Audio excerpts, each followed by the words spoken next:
আহিছোঁ হয়গ্ৰীৱ মাধৱ মন্দিৰত আৰু হাজোলৈ আহিলোঁ গুৱাহাটীৰ পৰা। তাকে এতিয়া চাকি বন্তি জ্বলাওঁগৈ। ফটোখনমান উঠাই দিয়ক।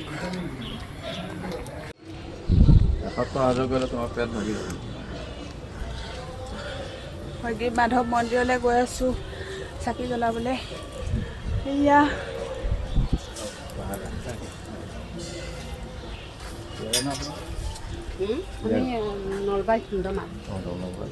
ওপৰলৈ উঠোঁতে একে বেয়া ভাগৰ লাগিছে। নামোতে বাৰু ভালেই আছে, কিন্তু উঠিবলৈ ভাগৰ লাগি গৈছে। ভাগৰ লাগি গৈছে। তাৰপৰা আহি আছোঁ আৰু ইয়াতে অকণমান বহি লৈছোঁ, সেইকাৰণে বিৰাটে বেছি ভাগৰ লাগিছে।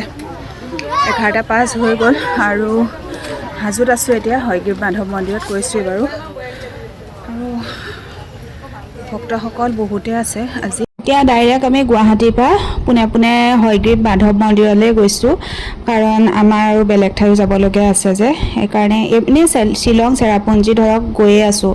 5-বাৰমান গ'লোঁ এতিয়ালৈকে, একদম বাৰ্বি জন্ম নোহোৱাৰ পৰাই গৈয়ে আছোঁ। ছোৱালীটোও গৈছোঁ, কিন্তু ধৰক এইবিলাক জেগা আমাৰ অসমত বহুতখিনি আছে নহয় জানো, কিন্তু চাবলৈ থাকি যায় এনেকুৱা জেগাবোৰ। ধৰক হাজো বহুত কিছুমান জেগা থাকে, কিন্তু শ্বিলং চেৰাপুঞ্জী ধৰক ছিকিম গেংটক এইবোৰ জেগা কমন ন, সেইটো কাৰণে আমি এবাৰ মানে গুৱাহাটীৰ পৰা ইয়ালৈকে বাছি ল'লোঁ আৰু সেইকাৰণে বহুত বেছি ভাল লাগিলে বাৰু পৰিৱেশটো। মই সকলোখিনি অকণমান ৰেকৰ্ড কৰি লৈছোঁ আৰু আপোনালোকৰ ওচৰলৈ আগবঢ়াইছোঁ। ভিডিঅ'টো অকণ লং হৈছে, যি কি নহওক এটা ভিডিঅ'তে মই মানে সকলোখিনি ইনক্লুড কৰি দিছোঁ। আৰু তাত প্ৰথমতে গৈ পেলাই তুলসীৰ মালা মানে কিনিব লাগে।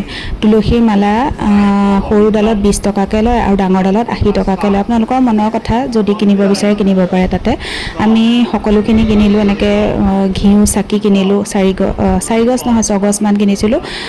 তুলসীৰ মালা, ফুল আৰু ধূপ এইবিলাক সকলোখিনিৰ লগত মিলাই 280 টকা। কিন্তু আপোনালোকে ঘৰৰ পৰাও লৈ যাব পাৰে। তেনেকৈ আমি তুলসীৰ মালা চালা ঘৰৰ পৰা নিয়া নাই আৰু নাজানো তাত তুলসীৰ মালা লাগিব বুলি, ধৰক কোনো কোৱা নাছিলে। সেইটো কাৰণে তাতে সকলোখিনি কিনি এনেকৈ এয়া দেখিছে নহয় হাতত কেনেকৈ আছে বস্তুখিনি। গছ এনেকৈ জ্বলাইছোঁ আৰু এয়া লক্ষীক দিম আৰু এয়া হয়গ্ৰীৱ মাধৱক দিম। লগতে লক্ষী মন্দিৰো আছে বুলি কৈছে।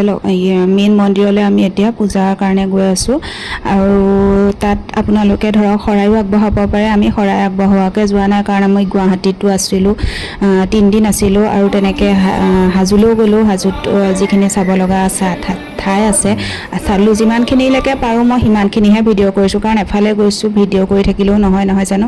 যিমানকণ পাৰোঁ সিমানখিনিহে মই কৰিছোঁ, মানে সকলোখিনি মই দেখুওৱা নাই। য'লে গৈছোঁ মই সকলোখিনি, যদি মানুহৰ ঘৰলৈ গৈছোঁ যদিও মই মানে মানুহৰ ঘৰত গৈ ভিডিঅ' কৰি থকা নাই। সেই মানুহখিনিৰ লগত মই অকণ সংযুক্ত হৈছোঁ, ধৰক কথা পাতিছোঁ।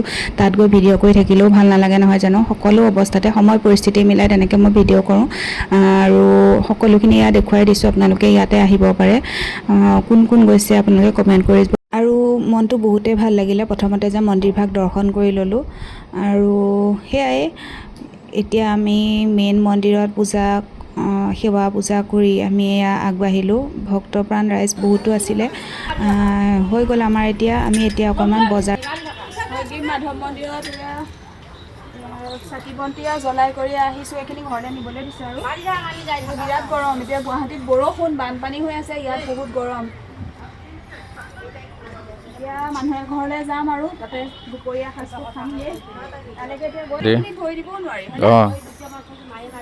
ইয়াৰ পৰা যাম এতিয়া ৰামদিয়া, তাত এসাঁজৰ খাম আমাৰ আলহী। ওপৰলৈ যাওঁতে বিৰাটে ভাগৰ লাগে, কিন্তু নামোতে ইমান এটা ভাগৰ নালাগে। কিন্তু পাথৰটো বহুত শ্লিপ কৰে, মানে পিছল আছিলে। যি কি নহওক ভিডিঅ'টো ইমানতে আদায় কৰিছোঁ। নেক্সট ভিডিঅ'ত লগ পাই আছোঁ। Bye bye, take care.